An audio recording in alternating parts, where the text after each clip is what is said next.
কিছু একটা করে দেখাবার তাগিদ থাকলে কোনো ধরনের প্রতিবন্ধকতা যে মাথা তুলে দাঁড়াতে পারে না তার প্রমাণ কমলাছড়া উচ্চ বিদ্যালয়ের ছাত্র রোমিও রাঙ্খল। চলতি বছরে ত্রিপুরা মধ্যশিক্ষা পর্ষদ পরিচালিত মাধ্যমিক পরীক্ষায় পায়ে লিখে পরীক্ষা দিয়ে সফল হলেন রোমিও। কিন্তু সামনে এগোবে সে কিভাবে, সেটাই প্রশ্ন তার বাবা হরিরাম রাঙ্খলের। রোমিও জন্মের পর থেকে অজানা এক রোগে শরীরে দেখা দিয়েছে নানা জটিলতা। দুটি হাত অন্য আর কয়েকজন স্বাভাবিক মানুষের মতো নয়। হাত দিয়ে কোনো কাজ করতে পারে না রোমিও। দুটি পা সচল থাকলেও স্বাভাবিকভাবে হাঁটাচলা করা অনেক কষ্ট করে করতে হয়।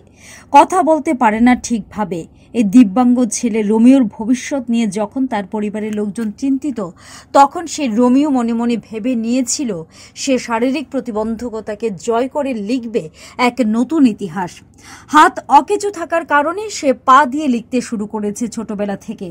সংসারে দারিদ্রতা গ্রাস করতে থাকলেও তার বাবা তাকে উৎসাহ জুগিয়ে গেছেন পড়াশোনা করার জন্য। ছেলেকে ভর্তি করিয়ে দিলেন কমলাছড়া উচ্চ বিদ্যালয়ে।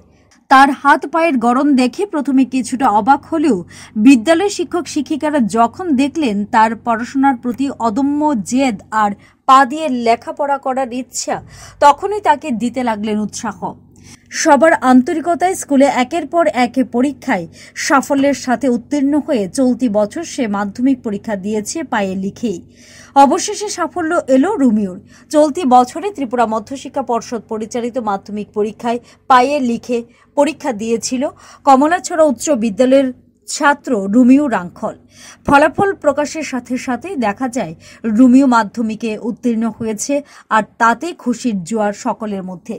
ফলাফল জানার জন্য সে নিজেই তার বাবাকে সাথে নিয়ে স্কুলে যায় এবং তার এই কৃতকার্যের খবর জানতে পেরে তার চোখে মুখে একটি ব্যাপক আনন্দের ছাপ পরিলক্ষিত হয়। বিদ্যালয়ে তার সতীর্থরা যেমন তাকে শুভেচ্ছা জানিয়েছে, ঠিক তেমনি শুভেচ্ছা জানিয়েছে বিদ্যালয়ের শিক্ষক শিক্ষিকা থেকে শুরু করে সকল অংশের মানুষ। বাবা হরিরাম রাঙ্খল জানান, ছেলের সাফল্যে যথেষ্টই খুশি, তবে আগামী দিন যদি সরকারি সাহায্য পাওয়া যায় তবে তার পঠন পাঠনে আরো অনেকটা সুবিধা হবে এবং আগামী দিন তাকে নিয়ে এগিয়ে যাওয়া অনেকটাই সম্ভব।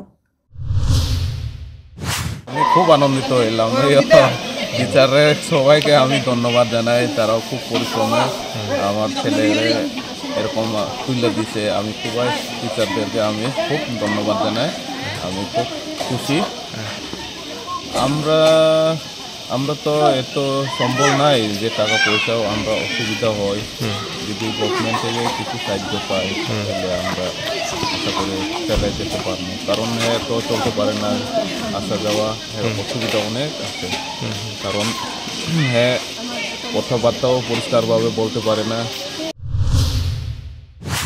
অপরদিকে বিদ্যালয়ের প্রধান শিক্ষিকা অঞ্জনা চাকমা বলেন, রোমিও অনেক কষ্ট করেই তার লেখাপড়া চালিয়ে গেছে। বিদ্যালয়ের তরফ থেকে তাকে যতটা সম্ভব সহায়তা করা হয়েছে, তবে আগামী দিন সে অন্য স্কুলে যাবে, সেই ক্ষেত্রে অবশ্যই। ও যখন পাশ করলো জানতে পারলাম, আমরা সবাই খুশিতে উচ্ছ্বসিত।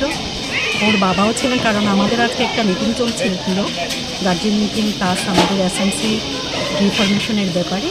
তো আমরা সবাই উচ্ছ্বসিত রোমিওকে নিয়ে, কারণ আমরা আশাবাদী ছিলাম রোমিও পাশ করবে। তো আমাদের আশা পূরণ হলো, আমাদের স্কুলের হয়ে আমরা সবাই খুশি। যেন সফলতা আসে এই প্রার্থনা তিনি করেন। রোমিওর এই সাফল্যে স্বাভাবিকভাবেই খুশি প্রত্যেকে। দিব্যাঙ্গজন হয়েও পায়ে লিখে মাধ্যমিক পরীক্ষায় উত্তীর্ণ হয়েছে, যা স্বাভাবিকভাবে একটি মাইল ফলক তৈরি হয়েছে বলাই যায়। Bureau report, headlines Tripura national.